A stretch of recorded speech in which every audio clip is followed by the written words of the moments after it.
Please do subscribe, hit the bell icon, get the notification.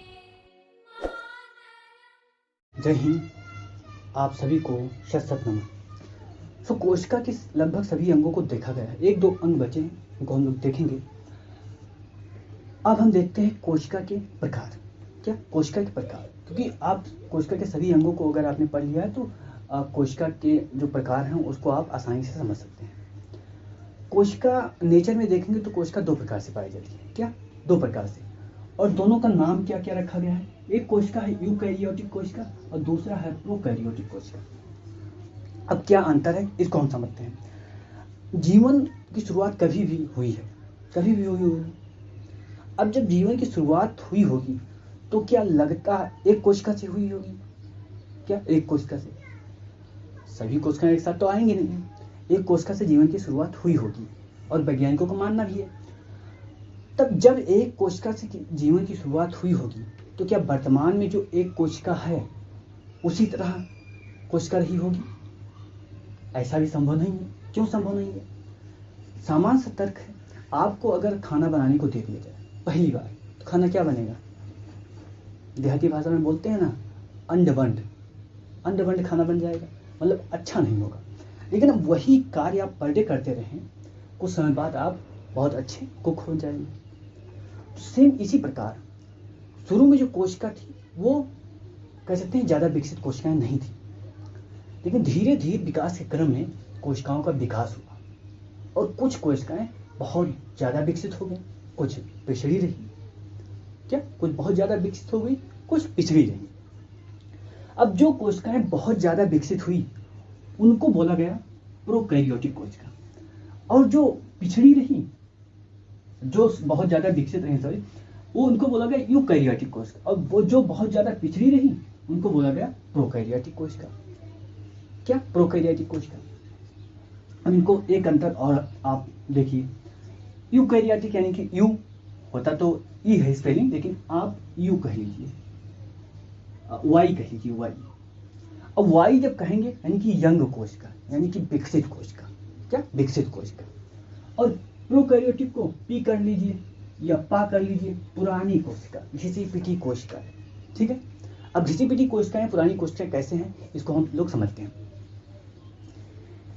Eukaryotic कोशिका में पहले कुछ हम उदाहरण ले लें जिससे एक आपका बैकअप बन जाए, माइंड बैकअप कि हाँ इसमें ये होगा। जैसे यूकैरियोटिक कोशिका में जितने जीव जंतु हैं, क्या जितने जीव जंतु हैं, मानव, या आप मानव को रखिए, इसमें पेड़ पौधों को रखिए, पेड़ पौधों और जानवर। ठीक है। अभी आपको तब आपको अंतर समझ में आएगा आसानी से। प्रोकैरियोटिक, इसमें आप क्या रखिए, वायरस। क्या? वायरस। वायरस कोशिकाएं विकसित तो ज़्यादा नहीं है, लेकिन वो बहुत ज़्यादा परेशान करती हैं। क्या? बहुत ज़्यादा परेशान करती हैं। क्यों? क्योंकि वो जैसे किसी सजीव के संपर्क में आती हैं उसी तरह कार्य करने लगती हैं। विकसित तो है नहीं, तो उसी तरह कार्य करने लगती हैं। बैक्टीरिया यानी जीवाणु और नीले हरी शैवाल।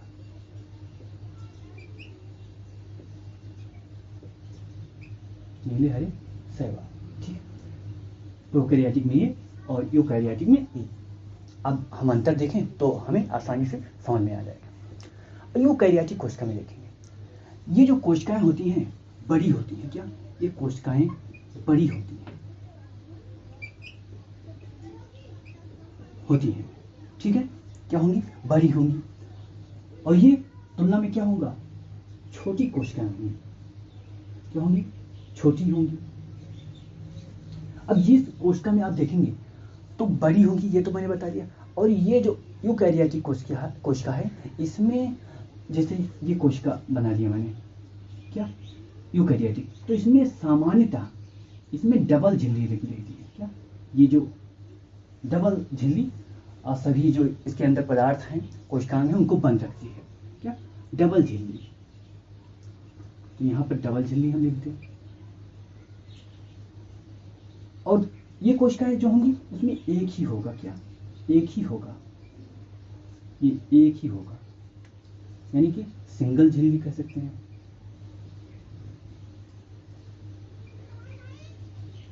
क्या? सिंगल झिल्ली। तो प्रोकैरियोटिक कोशिका क्या होंगी? छोटी होंगी। यूकैरियोटिक कोशिका क्या होंगी? बड़ी होंगी। अब जब कोशिका आप देखेंगे तो इसमें बीच में केंद्रक पाया जाता है। क्या? केंद्रक पाया जाता है।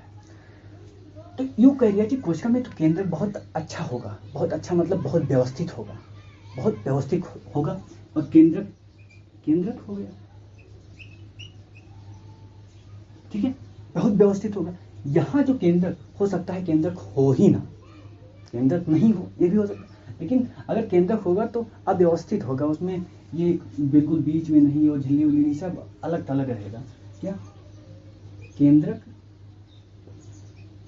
पहला पॉइंट क्या? केंद्रक नहीं भी, और अगर है तो अव्यवस्थित रहेगा।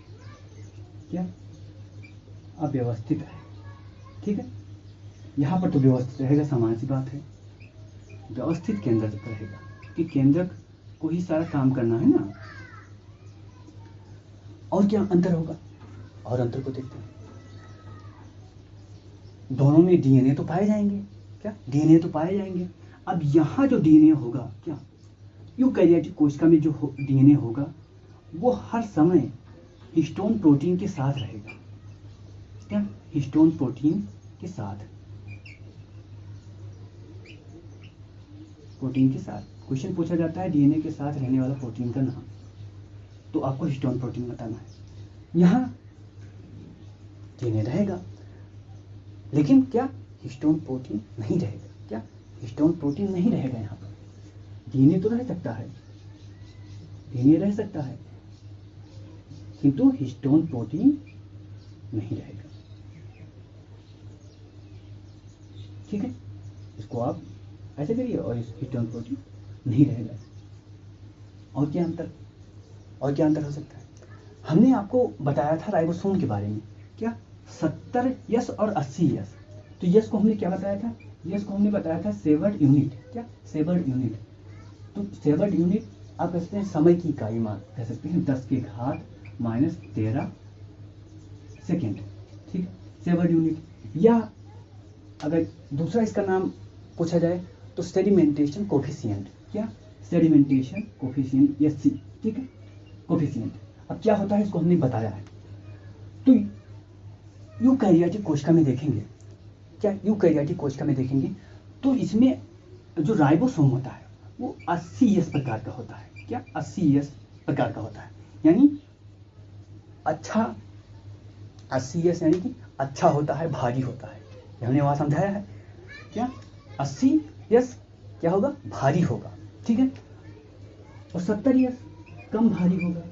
क्या? कम भारी होगा। जैसे एक आपने गिलास लिया, क्या? वहां पर मैंने बताया था, यहाँ देख लीजिए, एक गिलास लिया आपने और इसमें राइबोसोम को डाल दिया।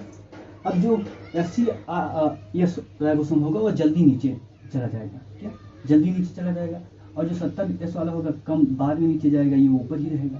तो एक आप जो भारी वाला है उसको 80S कह दिया गया, और जो कम भारी है उसको 70S कह दिया गया। तो 70S कितनी पाया जाएगा? ठीक है, प्रोकैरियोटिक कोशिका। और देखें, कोशिकांग को हम लोगों ने पढ़ा है, कोशिका के विभिन्न अंग। क्या? कोशिका के विभिन्न अंग हम लोगों ने पढ़ा है। तो अब देखिए ER, क्या? ER क्या होता है? एंडोप्लाज्मिक रेटिकुलम होता है। एम्टी हम लिखते हैं किसको?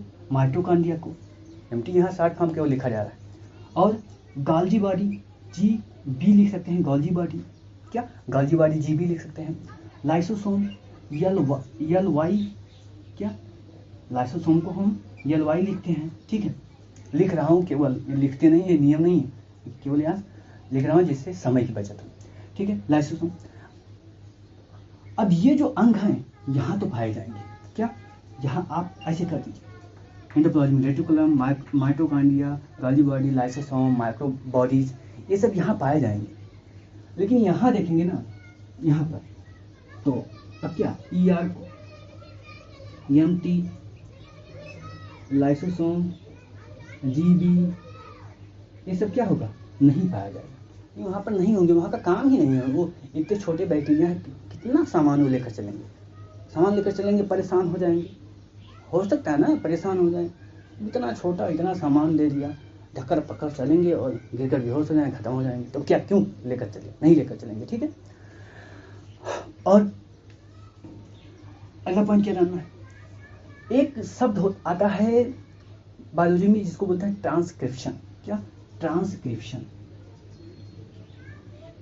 जान लीजिए इसको भी, ट्रांसक्रिप्शन। क्या, ट्रांसक्रिप्शन।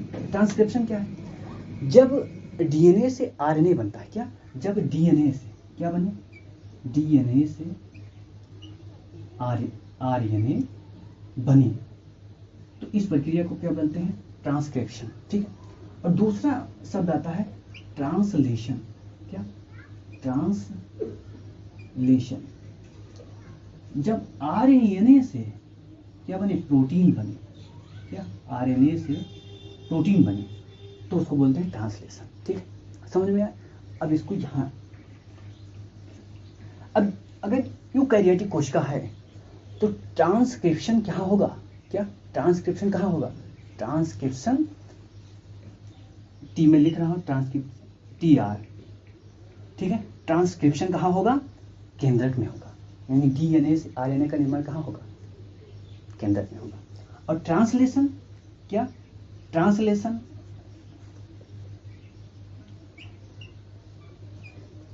ट्रांसक्रिप्शन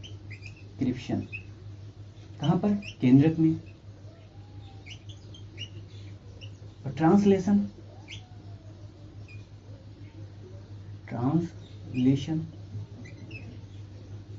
साइटोप्लाज्म में। क्या, साइटोप्लाज्म जी, कोशिका तरफ। और यहाँ पर ट्रांसलेशन, ट्रांसक्रिप्शन सब कहाँ पर होगा, सब साइटोप्लाज्म में होगा। क्या, साइटोप्लाज्म। ट्रांसक्रिप्शन और ट्रांसलेशन नहीं लिख रहा हूँ, आप लोग ध्यान दीजिए, सब कहाँ होगा, साइटोप्लाज्म।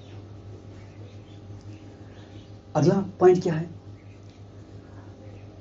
जो प्रोकैरियोटिक ये यूकैरियोटिक कोशिका है, यहाँ आप प्रोटीन संश्लेषण को देखिए। क्या, प्रोटीन संश्लेषण, क्या, प्रोटीन संश्लेषण। अब यहाँ आप प्रोटीन संश्लेषण को देखेंगे तो बहुत सारे स्थान है जहाँ पर प्रोटीन संश्लेषण होता है, ठीक है। जैसे यमती, पहले तो केंद्रक हो गया,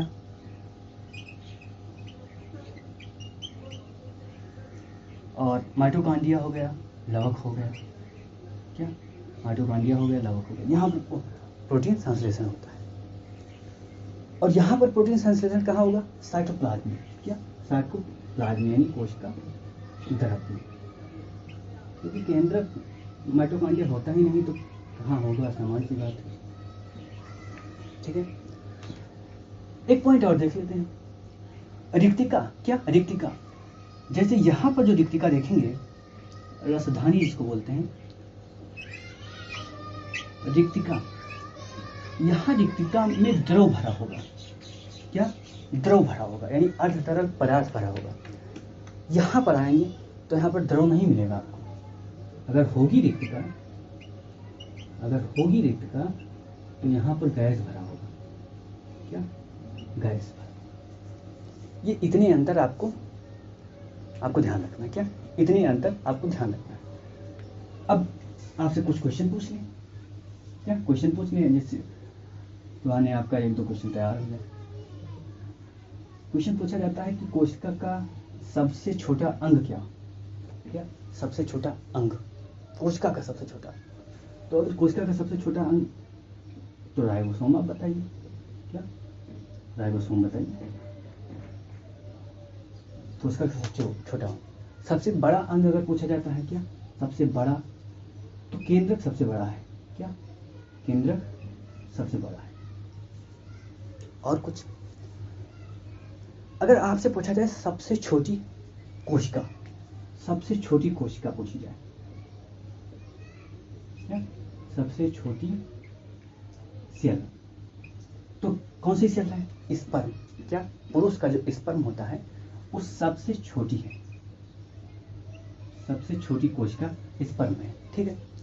अब अगर सबसे बड़ी पूछा जाए, क्या, सबसे बड़ी महिलाओं का क्या होता है, स्पर्म के स्थान पर महिलाओं में क्या होता है, ovum, O B B M, इसको बीज बोलते हैं, क्या, बीज, और इसको डिम्ब बोलते हैं। ठीक है, अब सबसे बड़ी होगी, कभी कभी पूछा जा सकता है कि सबसे लंबी कोशिका कौन सी है, क्या, सबसे लंबी कोशिका। तो सबसे लंबी कोशिका क्या है, नर्वस, क्या, नर्व कोशिका, क्या, नर्व कोशिका जो है वो सबसे लंबी कोशिका है।